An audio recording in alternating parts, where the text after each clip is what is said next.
Friends, welcome to my channel. In this video, we'll be covering a short summary on a trip to Lonavala and a few nearby places like Kamshet, including a travel itinerary, places to visit, local transport, place of stay. I'll try to comprehensively cover all the places in and around Lonavala for a 2-day trip, and in the end, I'll also include a 1-day short Pune local visit itinerary. So let's get started. Okay, let's get started. So I'll start from how to reach Lonavala. So Lonavala is a very scenic, beautiful place which is situated like around 70 kilometers from Pune. So it is easier to reach Pune first and then we can reach Lonavala from Pune. So we have local trains to reach Lonavala from Pune, which will take around 1 to 1.5 hours.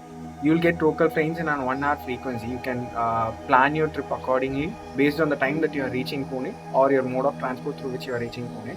The local train will cost you around 15 rupees per way, but it is the easiest way and the most economical way to reach from Pune to Lonavala.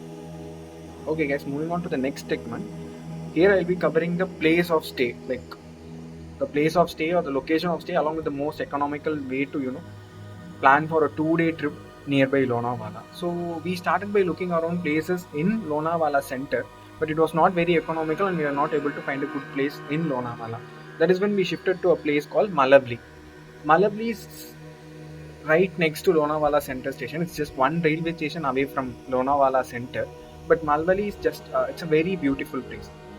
You can actually get homestays on Airbnbs in Malavli, which is just next to the Lonavala Center's railway station, and it's very economical as well. You can probably get a 2-3 day stay, 2 days or 3 day stay for like 5 to 6K for both the day stay. So I would prefer we can get a lot of homestays or a lot of Airbnbs in Malvali station, which is right next to Lonavala Center, and you can probably move from Malvali to Lonavala using the same local train on a day-to-day basis to have a more economical way. Okay, next is the most important segment. Mode of local transport inside and in and around places in Lonavala. So this is the tricky part.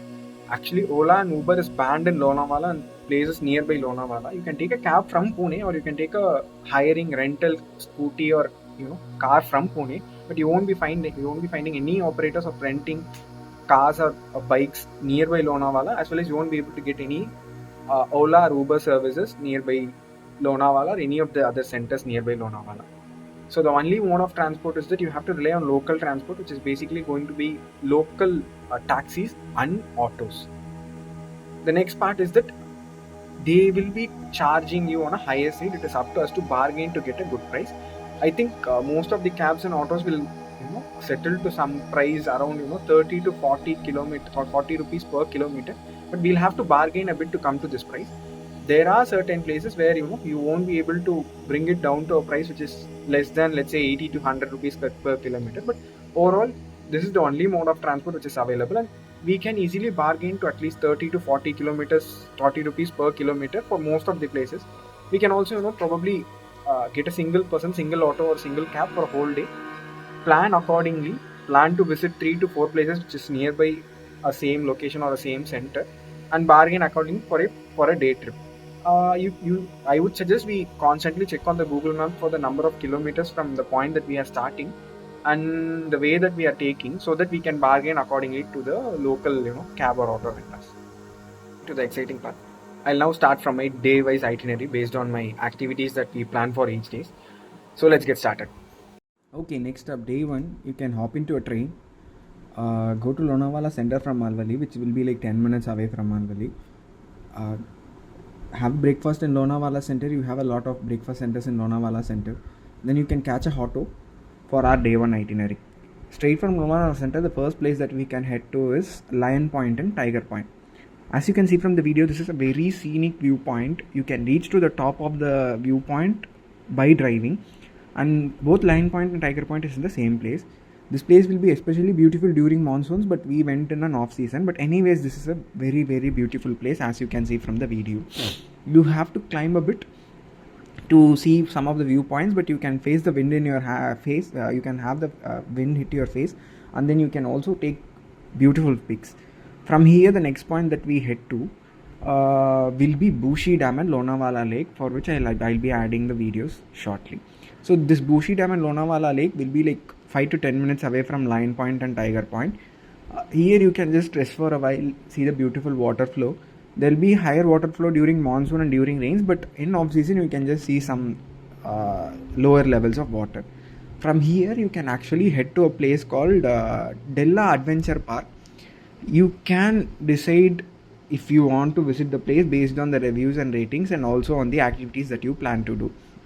Next up, you can probably have your lunch in some of the local dhabas in the highway, and then head to the next place. Next up is a very beautiful place which is called Karla Caves, which is situated next to Ekvira Temple. Both Karla Caves and Ekvira Temple are situated on a hilltop, which is like 10 kilometers away from Della Adventure Park. You can see from the video that this is a very beautiful rock cut temple which was built in 2nd century BC.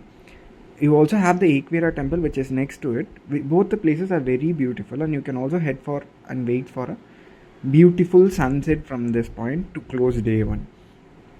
And then after closing day 1, you can probably head to a place called Kinara Dhaba, which is situated near Lonavala, which is also a very beautiful place, and they serve very good food.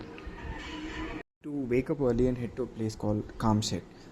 As you can see in the video, Kamshet is one of the best places to do paragliding in Lonavala. So you can head to a place called Kamshet. From the railway station, if you walk for a few minutes, you will reach a place called Hotel Kanpat.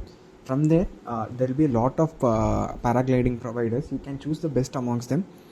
There will be a jeep ride uphill, probably for 10 minutes, and you will have a beautiful hike uphill, post which you will reach the mountain top. From there, you can choose your paragliding package. There will be 3 packages: basic, acro and adventure, which will cost accordingly between 3 to 6k for a 20-minute paragliding ride. It was very adventurous and very exciting. You can choose according to your will, and you can have fun here. So I guess I'll probably give a hint on the next place. The next place is probably like 10 kilometers away from this place, which is called Lonavala Fort. I think everyone would have heard of a lot of forts in Pune for trekking.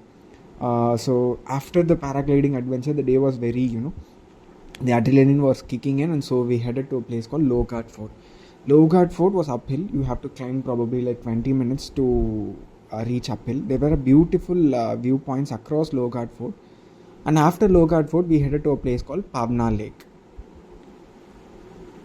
We can probably end day 1 by heading to Lonavala for shopping, buy some famous Lonavala chikki, and settle in for a beautiful sunset.